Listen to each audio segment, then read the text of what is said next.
Enquanto o marido estava em viagem de negócios, Letícia finalmente decidiu organizar o armário de despejo. Ela trouxe um banquinho para alcançar a prateleira de cima e esticou a mão para pegar os potes antigos de conservas de legumes. Mas ao puxar um deles, congelou ao ver o que caiu de cima. Gustavo havia partido no domingo à noite, homem de poucas palavras, como sempre. Deixou a mala junto à porta, a azul escura com a alça desgastada que Letícia lhe dera no 3º aniversário de casamento. Naquela época, ela ainda escolhia presentes com significado, imaginando como ele ficaria feliz. Desde então, aquela mala havia viajado metade do país. Seus cantos estavam arranhados, e o zíper do bolso lateral havia parado de fechar direito há tempos. Toda vez Gustavo prometia consertar, e toda vez esquecia. Ele calçou os sapatos, endireitou o corpo e apalpou os bolsos por hábito. Celular, chaves, carteira. Seu olhar deslizou para trás de Letícia, em direção ao espelho da entrada, e ele disse: "Tudo bem, estou saindo. Volto na sexta, talvez antes. Ligo quando pousar." Letícia assentiu. Ele se inclinou e tocou brevemente sua bochecha, como quem carimba um documento. Ela sentiu o cheiro da colônia dele, aquela amadeirada que comprava todo ano no Natal, porque ele havia mencionado uma vez que gostava. Ele disse exatamente uma vez, 7 anos atrás. Desde então, ela comprava. Desde então, ele usava. Nunca mais perguntou. Nunca agradeceu. Apenas pegava da prateleira do banheiro como quem pega uma escova de dentes. A porta se fechou, a tranca clicou. Letícia ficou no corredor, ouvindo os passos dele na escada. O prédio era um antigo de tijolos dos anos 1950, e cada degrau ecoava com um baque oco e surdo. Depois os passos sumiram, a porta pesada da frente bateu e o silêncio caiu. Ela ficou ali pensando que não conseguia lembrar quando havia parado de esperar por ele. Não no sentido de esperar o retorno de uma viagem de negócios, embora isso também, mas realmente esperar. Esperar que ele dissesse algo carinhoso no jantar, que a abraçasse do nada, que perguntasse como foi seu dia e realmente quisesse ouvir a resposta. Aquela sensação havia desaparecido sem um momento específico, sem briga ou ressentimento. Um dia ela simplesmente percebeu que a partida dele não despertava nada nela, nem ansiedade nem alívio, apenas vazio, um hábito como apagar a luz antes de dormir.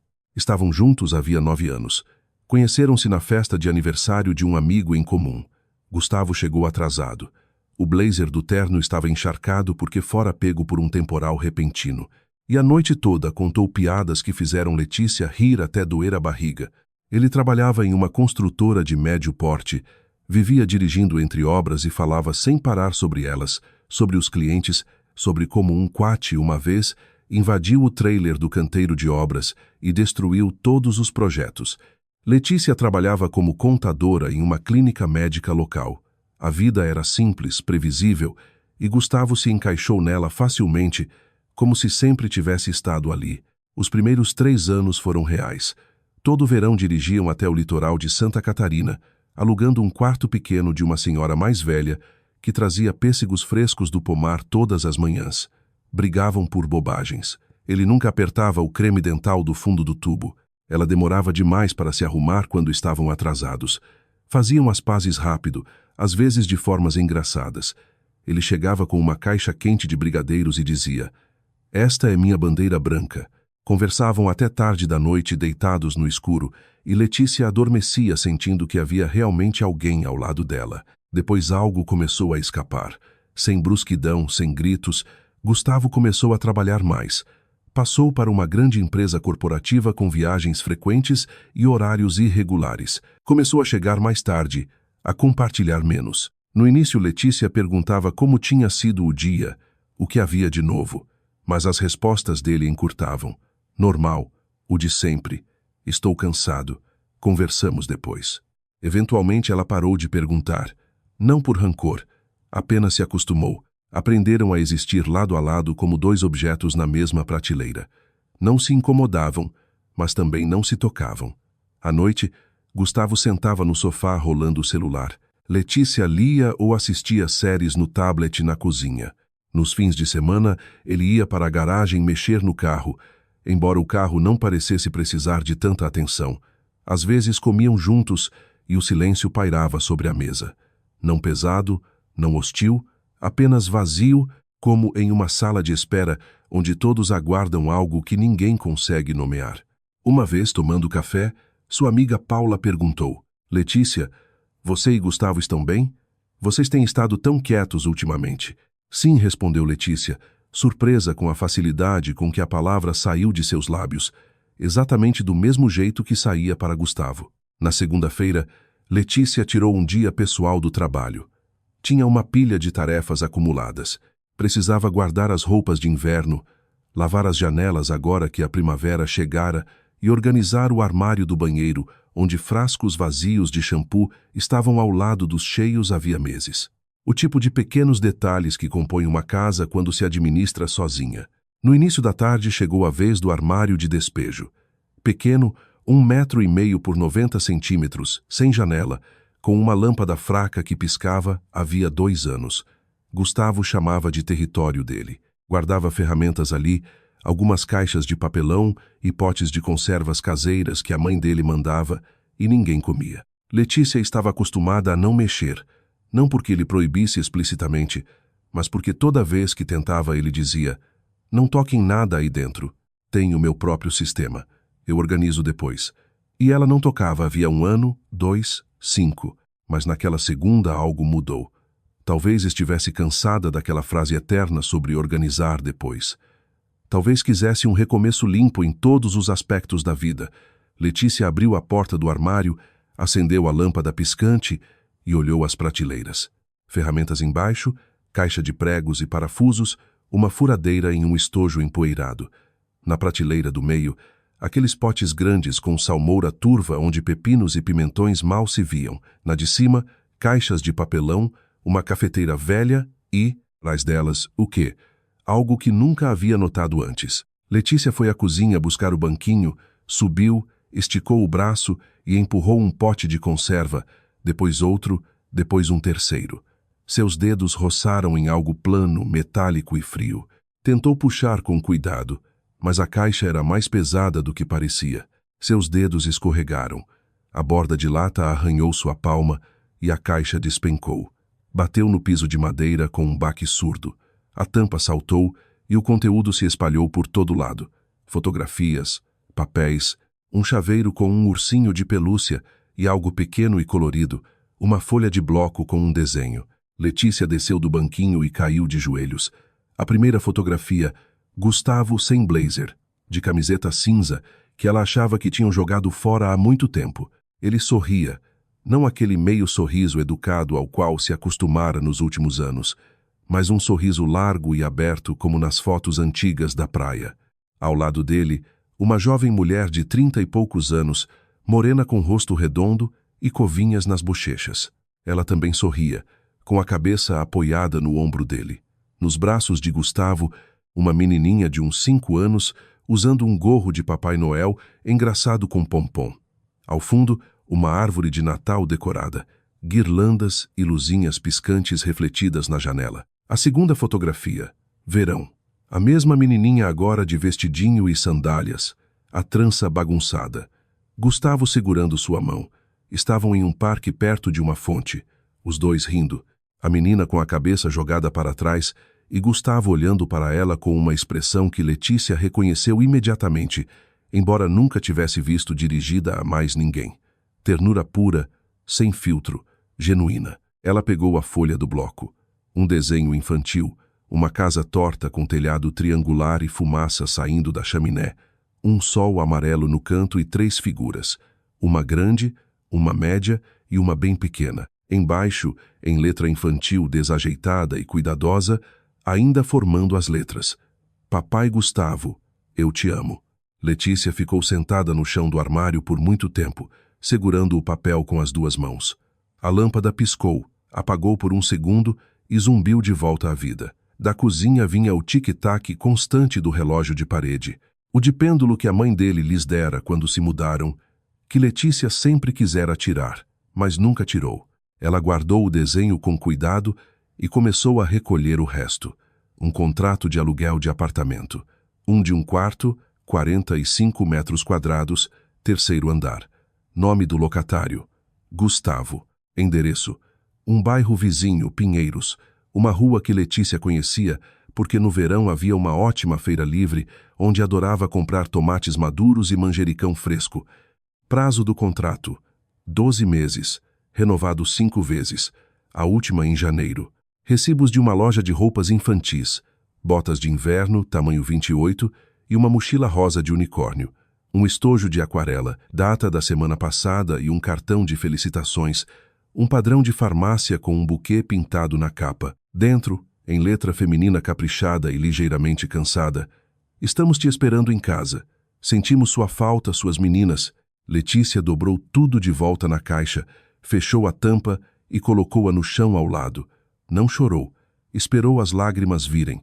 Parecia que deviam vir, que essa era a reação normal ao descobrir algo assim, mas em vez de lágrimas havia outra coisa. Uma clareza estranha, quase física, como se tivesse olhado através de uma janela embaçada por muito tempo, se acostumado com as formas borradas e aceitado como realidade. E alguém acabara de limpar o vidro com um pano. Tudo ficou nítido, preciso, quase dolorosamente detalhado. Ela se levantou, levou a caixa para fora do armário, colocou-a na mesa da cozinha e passou outra hora examinando meticulosamente seu conteúdo, exatamente como fazia no trabalho ao conferir relatórios financeiros trimestrais. Todo documento, toda fotografia, todo recibo. O primeiro contrato de aluguel fora assinado 6 anos atrás. Letícia fez as contas mentalmente, 3 anos antes das viagens frequentes começarem, o que significava que havia começado ainda mais cedo. Isso queria dizer que, na época em que ainda conversavam à noite, quando ainda visitavam a mãe dele nos fins de semana, quando ela ainda acreditava que estavam só passando por uma fase ruim, ele já alugava um apartamento no bairro vizinho. Aquela noite Letícia ficou deitada no escuro, olhando para o teto. Ao lado dela, do outro lado da cama, o vazio de sempre, como quando ele viajava. Antes, em noites assim, ela adormecia rápido. Silêncio. Ninguém roncando, ninguém se revirando. Agora o silêncio era diferente. Não pensava na dor. A dor estava ali perto, parada do lado de fora da porta, mas ainda não entrara. Letícia pensava na logística. Como aquilo tudo funcionava na prática. 6 anos, 2 apartamentos, 2 casas, 2 mulheres. Cada uma acreditando que sabia onde ele passava as noites. Isso exigia mais que mentiras. Exigia um sistema, uma agenda rígida e controle. Ela relembrou todas as viagens de negócios, pelo menos 1 ou 2 por mês, às vezes mais. Ele algum dia mostrara as passagens de avião? Letícia tentou lembrar e não conseguiu. No começo mostrava, depois parou. Depois ela parou de pedir. Lembrou de uma noite 4 anos atrás, quando finalmente reuniu coragem e disse: Gustavo, você não acha que está na hora de pensarmos em ter um filho? Tenho 33 anos. O tempo está passando. Ele largou o celular, olhou sério e respondeu com uma fluidez que não deixava espaço para discussão. Letícia, como vamos bancar um filho agora? Precisamos nos estabilizar financeiramente primeiro. Acumular poupança. Vamos rever isso daqui a uns 2 anos. Ela concordou. Sempre concordava, não porque fosse fraca, mas porque os argumentos dele sempre soavam razoáveis, lógicos, bem pensados, como um homem planejando o futuro deles. Agora entendia que ele já tinha uma filha. Quando ele disse que era cedo demais, a menininha da foto tinha cerca de 1 ano. Ele a segurava no colo, sorria para a câmera, comprava botas e tintas para ela e depois voltava para casa, deitava ao lado de Letícia e dormia sem um único músculo do rosto se contrair. Letícia virou de lado e puxou o cobertor até o queixo. Lá fora carros passavam. No apartamento vizinho, uma televisão murmurava através da parede. Uma noite comum, um apartamento comum. Só que tudo que ela considerava comum acabara de se revelar um cenário teatral, cuidadosamente construído, meticulosamente mantido e convincente o suficiente para que ela o confundisse com vida real por 9 anos. Do chaveiro ela retirou uma chave comum de latão com cabeça de plástico azul, enfiou no bolso do roupão e colocou todo o resto de volta na caixa. De manhã Letícia acordou cedo, antes do despertador, antes do sol nascer. A chaleira ferveu e depois esfriou.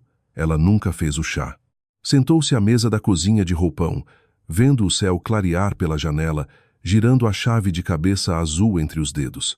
Pequena, leve, completamente comum, do tipo que abre fechaduras padrão em prédios residenciais comuns. Podia colocá-la de volta, fechar o armário, esquecer, nunca ir, nunca descobrir, e continuar vivendo no silêncio familiar, na rotina familiar, na ignorância familiar. Mas algo dentro dela já havia mudado e não tinha intenção de voltar atrás. Vestiu-se, jeans, blusa, jaqueta. Parou diante do espelho do corredor e não se reconheceu, não fisicamente.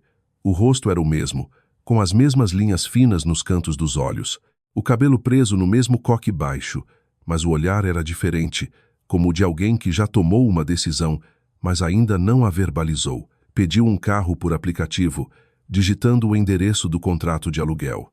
O motorista, um senhor mais velho com bigode grosso ouvindo rock clássico brasileiro no rádio, olhou pelo retrovisor e perguntou onde deixar. Bem na entrada, respondeu Letícia, embora não fizesse ideia de como era o prédio. A viagem durou cerca de 20 minutos. O bairro era familiar. Letícia costumava ir lá para a feira livre, comprar tomates maduros de uma senhora que sempre jogava um punhado de salsa fresca na sacola dizendo: "Leva, filha, fresquinho da horta", mas nunca havia caminhado além da feira. As ruas estreitavam, as casas baixavam, prédios de tijolos de 4 andares, pequenos gramados com quaresmeiras floridas, um bairro residencial tranquilo e estabelecido onde os vizinhos se conheciam de vista. E as velhinhas nos bancos não eram só enfeite, mas a vigilância do bairro. O carro parou. Letícia desceu e olhou o prédio. Tijolos vermelhos, 4 andares, grades pretas recém-pintadas. No pátio, balanços amarelos de metal, um assento ligeiramente torto e uma caixa de areia ao lado. Um baldinho de plástico esquecido na areia. Em uma sacada do 2º andar, alguém pendurara um vaso com gerânios. As flores vermelhas vivas contrastavam com o tijolo.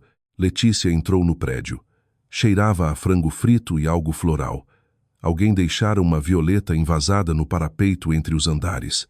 A escada estava limpa, um aviso sobre reunião de condôminos e um anúncio de encanador local no quadro de avisos. 3º andar, porta à esquerda. Letícia parou olhando a campainha branca. Um capacho com a palavra "Bem-vindo" estava embaixo. Pensou que provavelmente era errado aparecer sem avisar, sem plano, sem discurso ensaiado. Nem sabia o que ia dizer. "Olá, sou a esposa do seu homem. Desculpe, mas preciso saber." Soava ridículo, como novela barata. Tocou a campainha. Passos leves e rápidos ecoaram do outro lado. A tranca clicou. A porta abriu. A mulher da fotografia estava no umbral. De perto parecia ao mesmo tempo mais jovem e mais velha que nas fotos. Sem maquiagem, pele ligeiramente pálida com olheiras que surgem em mulheres que não dormem bem há tempos, mas pararam de notar. Um cardigã verde escuro gasto nos cotovelos, cabelo preso em um coque bagunçado caído para o lado. Olhou para Letícia por 1 segundo. 2, 3. Nos olhos dela havia algo. Não medo, não raiva, mas reconhecimento. Como se estivesse esperando essa visita. Não necessariamente hoje, não necessariamente de Letícia, mas esperando o dia em que alguém viesse e tornasse tudo real. "Você é a esposa dele", disse ela. Não havia entonação de pergunta na voz. "Sim", respondeu Letícia. Silêncio. Em um cômodo no fundo do apartamento passava um desenho animado, a julgar pelas vozes bobas. A mulher deu um passo para trás. Entre. O corredor era estreito, cheio de sapatinhos infantis no capacho e um guarda-chuva rosa no canto. Jaquetas penduradas no cabide, uma adulta, 2 infantis para outono e inverno. Em uma mesinha, creme para mãos, escova desembaraçadora e um desenho colado na parede. Um cachorro azul com 6 patas e a legenda "Bidu". "Luísa está no quarto", disse a mulher apontando para uma porta fechada de onde vinham os sons do desenho. "Já volto." Levou Letícia para a cozinha. Minúscula, talvez 5 metros quadrados. Uma mesa encostada na janela, 2 banquinhos. No parapeito, um vaso de petúnias murchando e um copinho plástico com resto de achocolatado. Na geladeira, ímãs de souvenir e 3 desenhos presos por um prendedor de joaninha. Em um deles, Letícia reconheceu o mesmo estilo. Casa torta, sol, 3 figuras. "Café?", perguntou a mulher automaticamente, como se pergunta a qualquer visita. Não, obrigada. Sentaram-se frente a frente. A mulher colocou as mãos sobre a mesa. Os dedos tremiam ligeiramente e ela os pressionou contra a madeira para parar. Meu nome é Renata, disse. Embora você provavelmente já saiba, não respondeu Letícia. Eu não sabia de nada até ontem. Não sabia absolutamente nada. Renata assentiu, respirou fundo e olhou pela janela para o pátio. Lá embaixo, no asfalto, algumas crianças chutavam uma bola de futebol. Suas vozes e risadas subiam. Tenho 32 anos, começou. Sua voz era firme, sem drama, como alguém contando uma história não pela primeira vez, mesmo que só tivesse contado para si mesma antes. Luísa tem 5 anos, faz 6 no outono. Fez uma pausa. Conheci Gustavo há 7 anos. Trabalhava como gerente de vendas em uma distribuidora de materiais de construção. Ele apareceu como representante de empreiteira, negociando preços. Charmoso, fácil de conversar, com aquele sorriso, sabe? Quando uma pessoa sorri e parece que sorri só para você. Letícia sabia que era exatamente assim que ele sorrira para ela 9 anos atrás naquela festa de aniversário com o blazer molhado.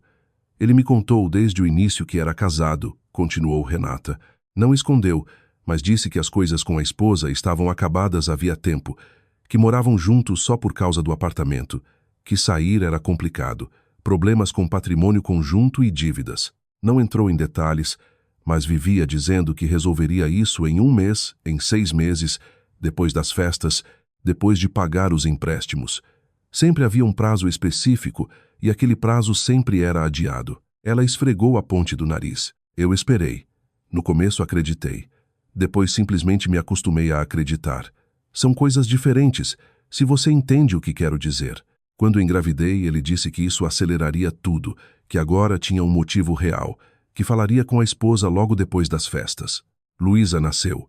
As festas passaram e ele continuou vindo algumas vezes por semana, dormindo aqui, saindo de manhã ou passando nos fins de semana.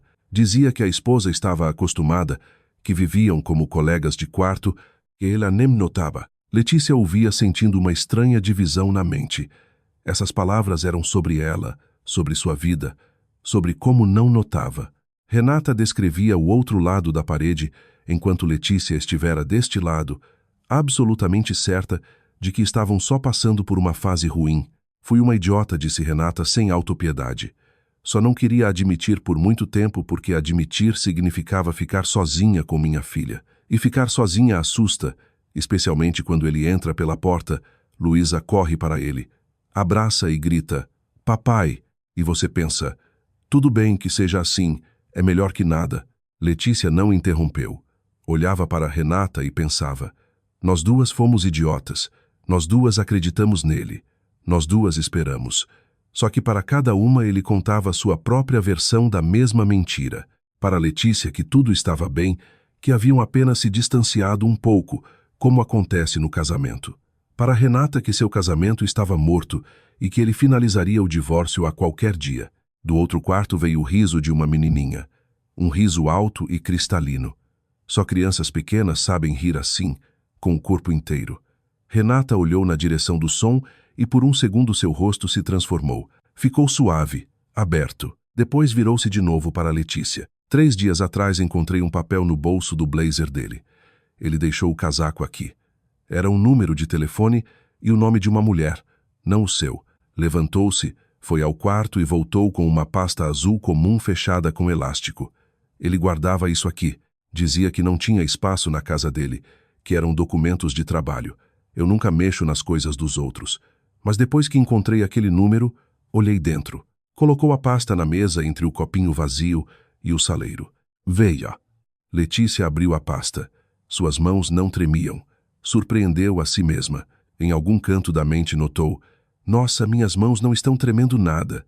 Como se o corpo já soubesse o que viria e tivesse se preparado para o impacto. Primeiro, extratos bancários impressos, colunas de números, datas, contas, valores pequenos mas regulares. 2 ou 3 vezes por mês ao longo de 1 ano e meio. Dinheiro transferido da conta conjunta de Gustavo e Letícia, aquela onde caía o salário dele e onde Letícia transferia sua parte para a hipoteca, contas e supermercado para uma conta no nome de Renata. Letícia olhou para cima. Renata balançou a cabeça. Eu achava que era dinheiro dele. Ele dizia que eram bicos, bônus. Nunca chequei a conta de origem. Segundo, correspondência de e-mail impressa. Gustavo e um cara chamado Diego. Pelo contexto, Diego era um amigo que trabalhava com venda de carros ou seguros. Gustavo perguntava se havia como vender um carro registrado no nome da esposa, sem o conhecimento ou assinatura dela. Diego respondia cauteloso. É possível, mas precisa da assinatura dela na transferência ou da presença dela na assinatura no Detran ou em cartório. Gustavo fazia perguntas de acompanhamento buscando brechas. Letícia pensou no carro deles, um sedã cinza que comprara com o próprio dinheiro 2 anos atrás, mantendo no nome dela porque era mais fácil para o seguro. Gustavo dirigia mais que ela. Nunca se importara. E terceiro, uma página rasgada de bloco cheia da letra familiar, pequena com inclinação distinta para a esquerda. Gustavo sempre escrevia com inclinação para a esquerda, e Letícia achava isso charmoso antigamente. No papel estava escrito um número, um valor exato em reais, exatamente a quantia que Letícia recebera 3 meses atrás da venda da casa de praia da vovó Beatriz em Santa Catarina, um terreno com uma casa velha e algumas mangueiras, tudo que restara da avó que criara Letícia depois que a mãe morreu. Letícia hesitara muito em vender, mas finalmente vendera porque o IPTU subia e ninguém cuidava do lugar. Colocara o dinheiro na poupança pessoal. Não contara o valor exato a ninguém exceto Gustavo. Ele perguntara casualmente no jantar. Então, quanto a casa rendeu no final? Ela contou.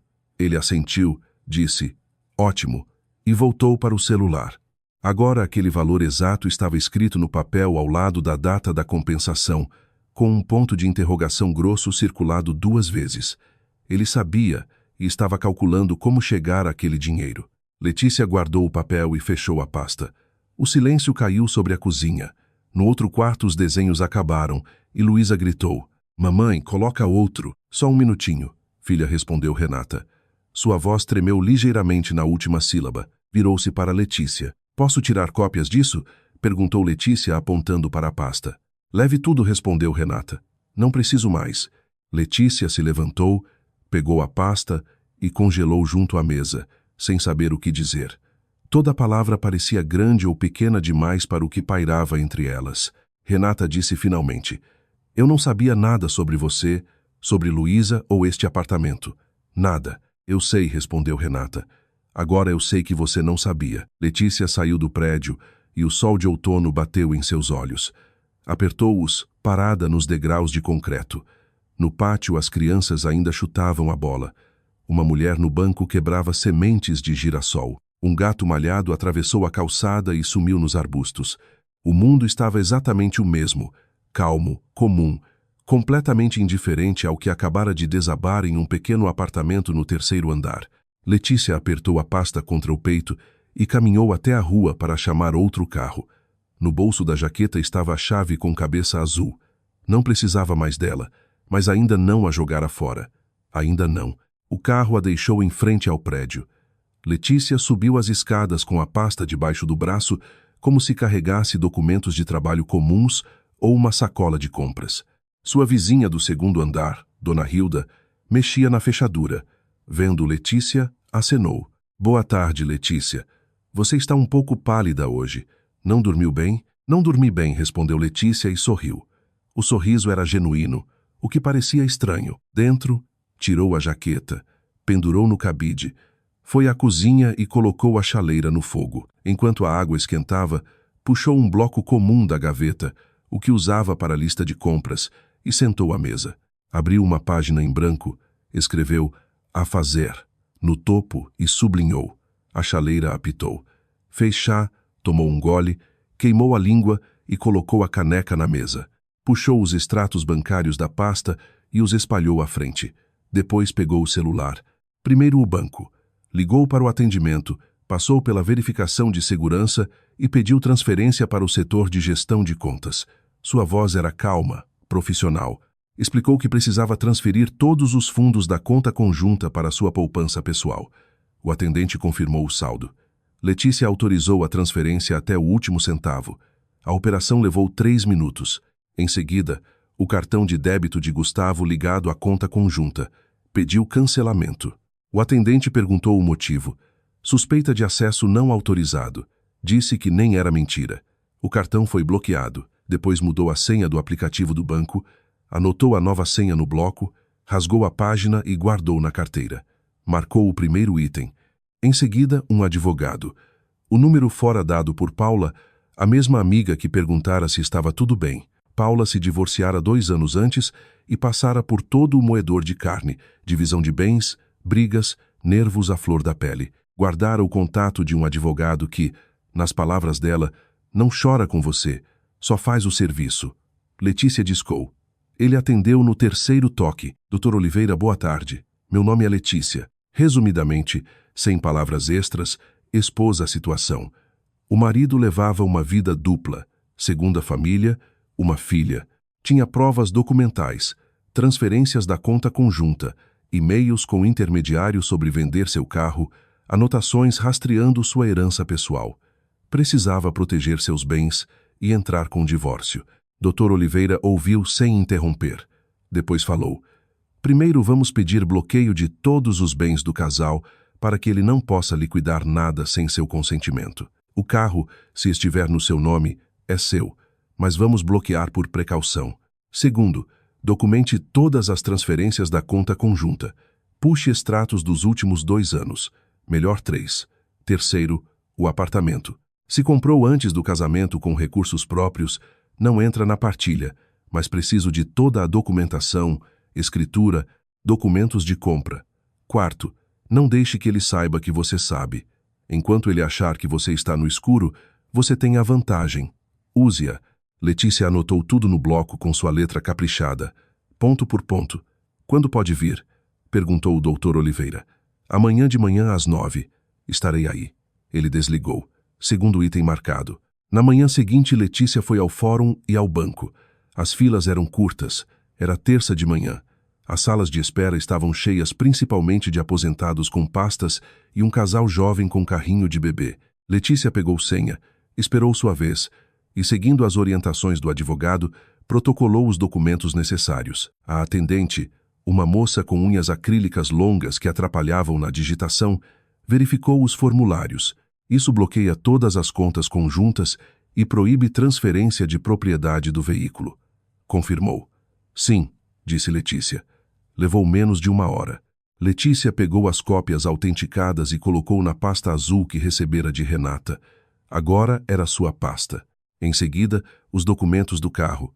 Estavam na última gaveta da cômoda do quarto, debaixo de uma pilha de edredons de inverno. Gustavo nunca mexia neles. Considerava gerenciar papéis responsabilidade dela, supondo que Letícia também nunca verificava. Registro, DUT, nota fiscal, apólice de seguro. Letícia examinou cada documento, colocou em um plástico e guardou na pasta.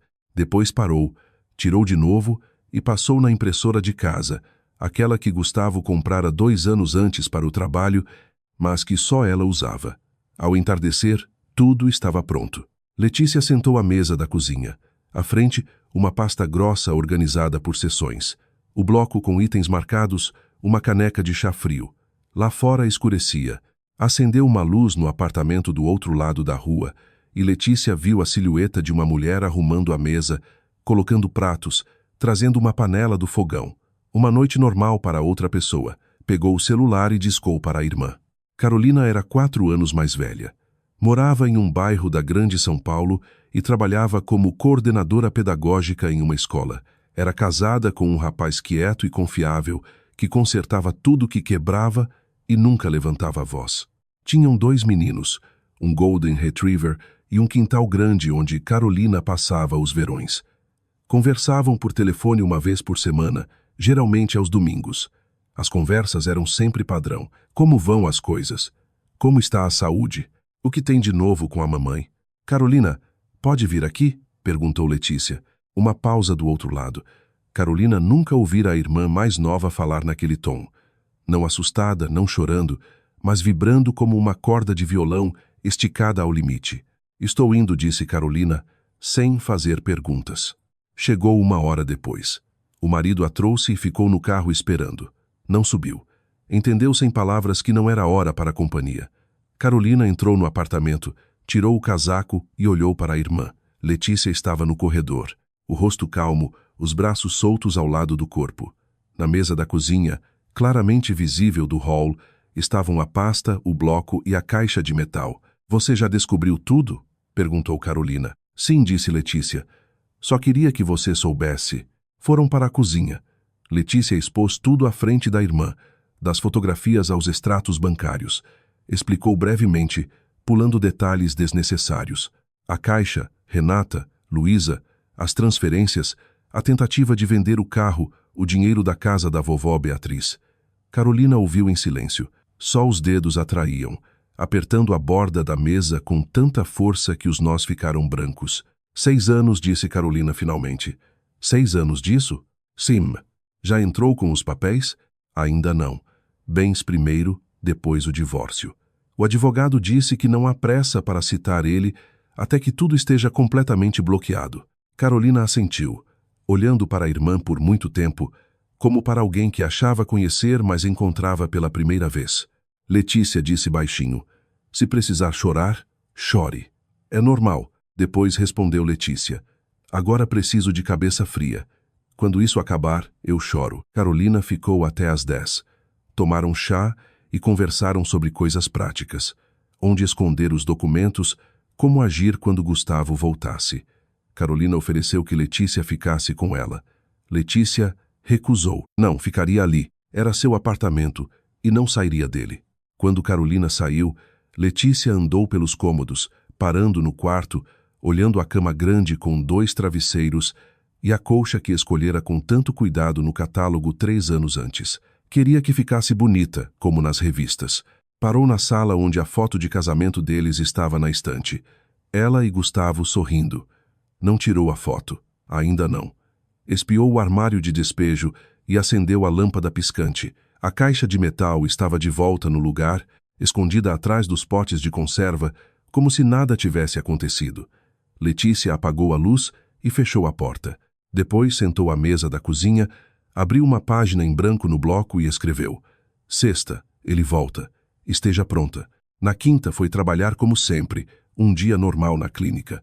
Planilhas, lançamento de dados, telefonemas. Os colegas não notaram nada. Letícia tomou café na copa, riu de uma piada da Camila na recepção e assinou uma nota fiscal de material de escritório. Tudo exatamente igual, exceto que no fundo da bolsa, dentro de um bolso com zíper, estava um pendrive com scans de todos os documentos feitos no dia anterior, só por precaução. Na sexta de manhã, Letícia tirou a caixa de metal do armário. Limpou mecanicamente a poeira com um pano microfibras, depois colocou bem no centro da mesa da cozinha, entre o saleiro e o porta-guardanapos. Ao lado foi a pasta azul. Depois arrumou a cozinha, lavou a louça, limpou o fogão, pendurou uma toalha limpa, serviu uma xícara de chá e esperou. Gustavo chegou tarde da noite. Ela ouviu a porta pesada da frente bater, depois os passos pesados, lentos e cansados na escada. A chave girou na fechadura. Entrou exatamente como havia entrado centenas de vezes antes. Mala largada no canto, jaqueta no cabide, sapatos chutados sem desamarrar os cadarços. Letícia, cheguei, gritou do corredor. Tem algo para comer? Entrou na cozinha, abriu a geladeira, pegou a jarra de água, serviu um copo, tomou um gole, virou-se para a mesa e congelou. O copo parou no meio do caminho até a boca. A caixa de metal estava aberta à frente dele, as fotografias espalhadas como um baralho. Ao lado, a pasta azul grossa de páginas impressas e Letícia sentada do outro lado, as mãos cruzadas calmamente no colo. Por alguns segundos ele só olhou, depois baixou o copo bem devagar até a borda da mesa. A água espirrou pela borda e pingou na madeira. Ele não notou. Letícia falou primeiro. Sente-se. Ele sentou, não na cadeira de sempre encostada na parede, mas no banquinho mais próximo, aquele que balançava um pouco no piso irregular. Sentou e olhou para a caixa com o olhar de um homem vendo um objeto que desafia as leis da física, como se a realidade tivesse rachado e o que deveria ficar enterrado tivesse rastejado para fora. Letícia não teve pressa. Pegou a primeira fotografia, a de Natal, onde ele sorria ao lado de Renata e segurava Luísa, e deslizou pela mesa. Ele olhou, Depois desviou rapidamente o olhar. A segunda fotografia. Verão no parque. Luísa de sandálias. Colocou ao lado da primeira. O desenho infantil. Papai Gustavo, eu te amo. Colocou. O contrato de aluguel. Colocou. Recibos de botas e tinta. Colocou. O cartão. Estamos te esperando em casa. Sentimos sua falta, suas meninas. Colocou. Extratos bancários. 1 ano e meio de transferências 2 ou 3 vezes por mês direto da conta conjunta. Colocou. E-mails com Diego sobre como falsificar a assinatura dela para vender o carro. Colocou. E finalmente a anotação com o valor exato da venda da casa da vovó Beatriz e os pontos de interrogação grossos. Colocou. A mesa entre eles ficou coberta de papéis, todas as cartas viradas para cima.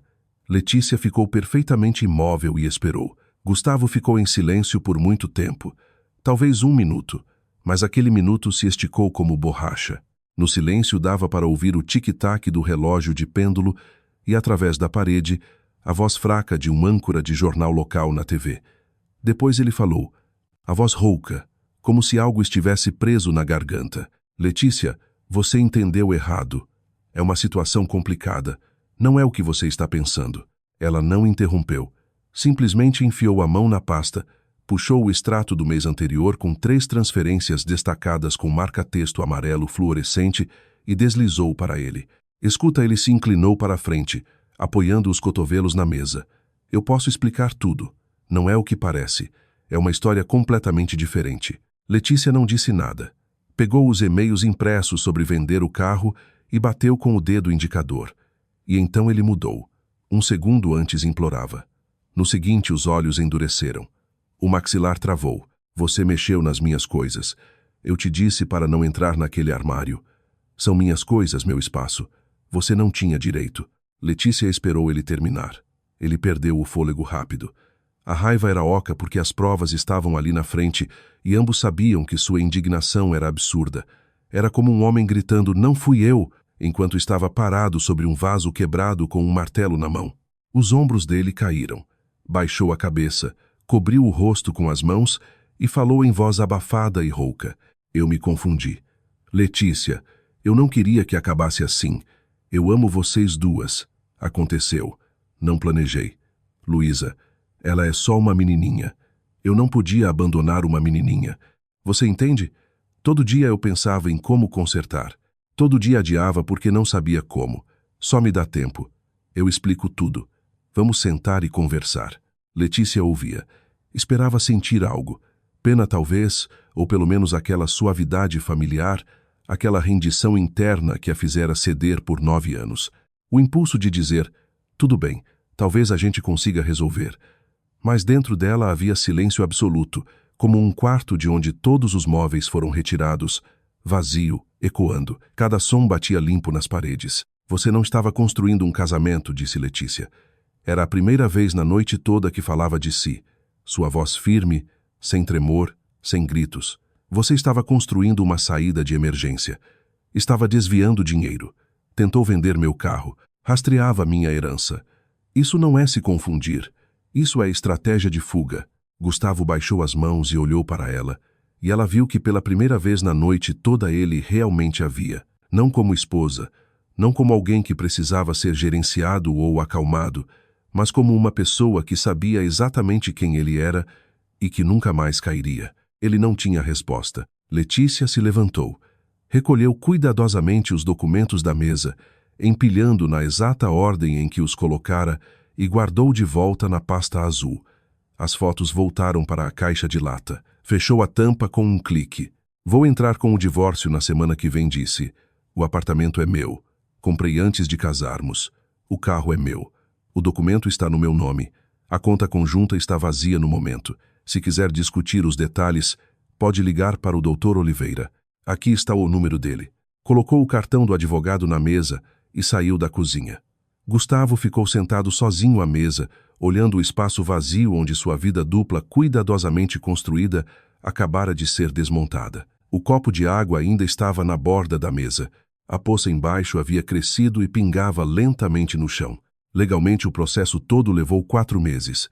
No começo, Gustavo tinha certeza de que conseguiria arrastar. Adiar era seu superpoder. Aperfeiçoado ao longo de 6 anos vivendo vida dupla, contratou um advogado caro recomendado por um amigo que imediatamente começou a protocolar pedidos de adiamento de audiências, solicitar prorrogações, exigir avaliações de bens. Táticas padrão: cansar o outro lado, drenar energia, esperar que desistissem e fizessem acordo. Mas Letícia não desistiu e não fez acordo. Na primeira reunião de mediação, veio à tona uma realidade que Gustavo não previra. Aquela conta conjunta na qual contava estava vazia. Os fundos haviam sido transferidos legalmente por uma cotitular. O cartão de débito estava bloqueado. Havia um bloqueio temporário sobre o carro, o apartamento e qualquer bem que pudesse ser considerado do casal. E o lado de Letícia trouxe uma montanha de papéis, extratos mostrando transferências para Renata, os e-mails com Diego, a concessionária, anotações rastreando a herança. Dr. Oliveira operava com a precisão fria de um cirurgião. Na segunda audiência, ele entregou ao juiz extratos de 18 meses, provando que Gustavo desviara sistematicamente bens do casal pelas costas da esposa. O advogado de Gustavo tentou argumentar que eram despesas domésticas normais, mas os valores, a frequência e o nome da conta beneficiária falavam por si. A juíza, uma mulher na casa dos 50 com olhos cansados e óculos de leitura na ponta do nariz, olhou para Gustavo por cima das lentes e não disse nada, mas o jeito decidido como endireitou a pilha de papéis na mesa deixou claro. Ela entendia exatamente que tipo de homem estava sentado em seu tribunal. O carro. Gustavo tentou alegar que colocara muito esforço na manutenção do veículo, mas não conseguiu apresentar um único recibo de troca de óleo ou pneus novos, porque nunca comprara. Letícia pagava a manutenção. Gustavo só dirigia. O apartamento, aquele onde moraram 9 anos com a lâmpada piscante no armário e o relógio de pêndulo. Letícia ficou com ele, comprado 2 anos antes do casamento inteiramente com o dinheiro dela. A escritura era blindada. Gustavo tentou argumentar que fizera reformas substanciais que aumentaram o valor. Dr. Oliveira pediu notas fiscais de empreiteiros, recibos de materiais de construção ou pelo menos fotos antes e depois. Gustavo não tinha nada. Letícia gerenciara todas as melhorias. Ela escolhera o azulejo da pia, contratara os pintores, assinara os cheques. Gustavo uma vez parafusara uma cortina na parede de gesso, e esse foi o limite absoluto de sua contribuição. No 3º mês, Gustavo mudou de tática. Parou de ligar para Dr. Oliveira e começou a ligar direto para Letícia, primeiro à noite, depois durante o dia quando ela estava na clínica, e mudava constantemente, suplicante, irritado, suave, nostálgico. Experimentava vozes diferentes como um ladrão experimentando chaves em uma fechadura que já fora trocada. Letícia, vamos nos encontrar e conversar sem advogados. Somos adultos. Podemos resolver isso entre nós. Ela atendeu exatamente uma vez. Tudo o que eu queria dizer já disse. Depois disso parou de atender. Não bloqueou o número. Apenas deixava tocar. O celular vibrava na mesa, a tela piscando Gustavo. E Letícia ficava olhando as letras brilharem até a tela escurecer. Surpreendia-se com quão pouco aquele nome significava agora. 9 anos atrás significava tudo. 4 meses atrás ainda significava algo. Agora eram só pixels na tela que logo seriam apagados. No início do 4º mês, Gustavo parou de ligar. Uma semana depois assinou o acordo. O divórcio foi finalizado no meio do inverno, uma quinta-feira, em um corredor do fórum cheirando a cera de piso e café ruim. Letícia assinou a sentença, pegou sua via e saiu pelas portas duplas. Chuva gelada caía, deixando a calçada escorregadia. Parou no degrau de cima, inclinou a cabeça para trás e ficou assim por 10, talvez 15 segundos. As gotas geladas batiam em suas bochechas e escorriam pelo pescoço. Depois guardou o envelope na bolsa e caminhou para a estação de trem. Soube o que aconteceu com Renata aos poucos, em pedaços, sem procurar ativamente informação. É um mundo pequeno. Depois daquele confronto na cozinha, Gustavo foi direto para o apartamento de Renata. Não ligou antes. Simplesmente apareceu com a mala naquela mesma noite, exatamente como aparecera centenas de vezes antes, e tocou o interfone. Renata abriu a porta, olhou para a mala, depois para o rosto pálido e em pânico dele, e entendeu tudo imediatamente. Ela te expulsou, disse Renata. Estamos nos divorciando, respondeu ele rápido, como se temesse que ela fechasse a porta antes de terminar o discurso. Agora tudo vai ser diferente. Vou me mudar para cá de vez, como você sempre quis. Renata ficou parada no vão da porta e olhou para ele. Por 6 anos esperara aquelas palavras. Por 6 anos fantasiara o dia em que ele viria e diria: eu escolho você. E ali estava ele com bagagem, com promessas, pronto para se comprometer. Só que agora parecia completamente diferente. Não parecia uma escolha. Parecia um homem fugindo de um prédio em chamas e pulando na janela mais próxima aberta. Você não veio porque quer estar aqui, disse Renata baixinho. Veio porque não tem mais para onde ir. Ele começou a implorar.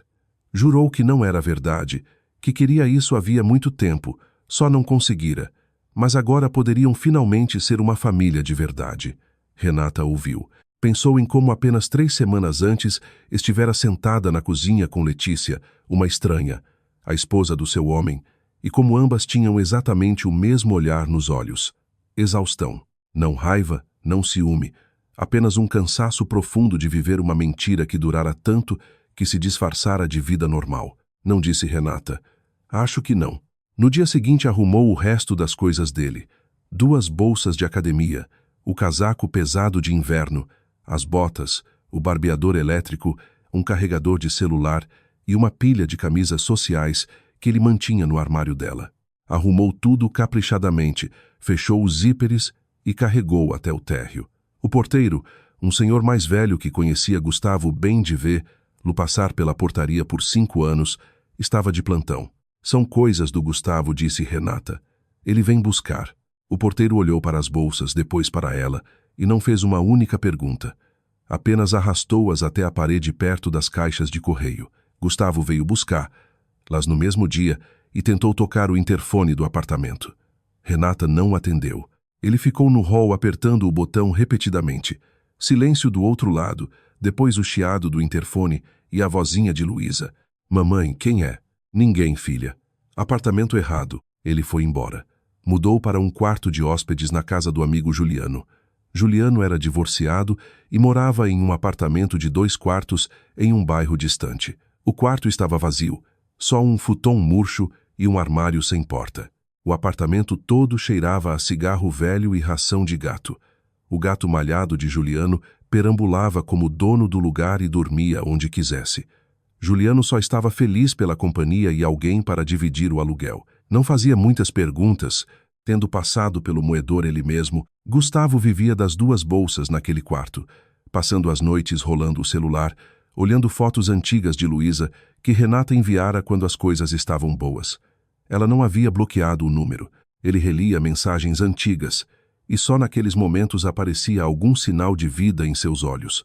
Cerca de 6 meses depois do divórcio, Letícia soube o resto da história pelo próprio Juliano, com quem esbarrou no supermercado. Gustavo tentava desesperadamente voltar com Renata. Comprava brinquedos para Luísa e deixava com o porteiro na portaria. Escrevia longos e-mails suplicantes para Renata. Aparecia e sentava no banco do pátio esperando elas saírem. Ela não deixa ele entrar, disse Juliano, parado na fila do caixa com uma caixa de macarrão e um pote de café solúvel. Ontem ele ficou sentado naquele banco por 2 horas. Luísa viu da janela e acenou. Ele acenou de volta e Renata simplesmente fechou as cortinas. Letícia ouviu, assentiu educadamente, pagou pão, leite e laranjas e saiu. A rua estava lavada por uma brisa quente de fim de primavera. Pensou em Luísa acenando para o pai da janela e as cortinas fechadas e percebeu que essa história não tinha final feliz. Só graus variados de triste. E então percebeu outra coisa. Não era mais a história dela. Estava completamente livre dela. Naquele outono, Letícia finalmente encarou o projeto que adiara o ano todo. Num sábado de manhã, vestiu jeans velho e camiseta desbotada, amarrou um lenço no cabelo e abriu a porta do armário de despejo. A lâmpada piscante a cumprimentou com seu gaguejar familiar. Meio segundo de luz, meio segundo de escuridão. Letícia esticou a mão e desatarrachou. Foi até o armário do banheiro. Pegou uma lâmpada LED nova de 60W de um pacote reserva, voltou e atarrachou. O armário foi inundado por luz clara, firme, silenciosa. Pela primeira vez viu todo o espaço com clareza, sem sombras. 1,5 m por 90.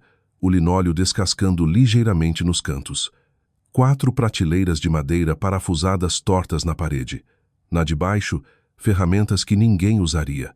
A furadeira com a qual Gustavo pendurara uma única cortina em 9 anos.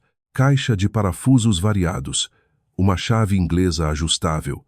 Na do meio, as conservas da mãe dele, salmoura turva, tampas enferrujadas. Letícia pegou um pote e verificou a data escrita com caneta permanente na tampa. 3 anos. Ninguém abrira e ninguém abriria. Começou de cima, puxando as caixas de papelão vazias. Uma tinha um abajur rachado, outra um emaranhado de extensões velhas. A terceira estava vazia. Jogou todas em um saco grande de lixo junto à porta da frente. Em seguida, os potes, um após o outro, pesados e turvos. Levou para a cozinha, abriu as tampas e despejou no lixo. Pepinos, pimentões, uns relish não identificados. Tudo desceu pelo ralo. Lavou os potes de vidro com água quente e sabão e deixou virados sobre uma toalha para secar. Embalou as ferramentas em uma caixa plástica. Podiam ser úteis. Guardou a furadeira e os parafusos. A chave inglesa era útil. Carolina mencionara uma vez que o marido perdera a dele. Daria para ele. Ao meio-dia as prateleiras estavam completamente vazias. Letícia limpou com pano úmido. O pano ficou cinza escuro depois de uma passada. Enxagou e limpou de novo e de novo. Depois esfregou as paredes o mais alto que alcançava e finalmente o chão. Sob a camada de sujeira, o linóleo revelou-se um bege claro e alegre. Ela esquecera a cor original. Nas prateleiras limpas, começou a colocar suas próprias coisas. A caixa com fotografias, não álbuns de casamento, não fotos de Gustavo, mas sua própria história. Polaroides antigas da infância.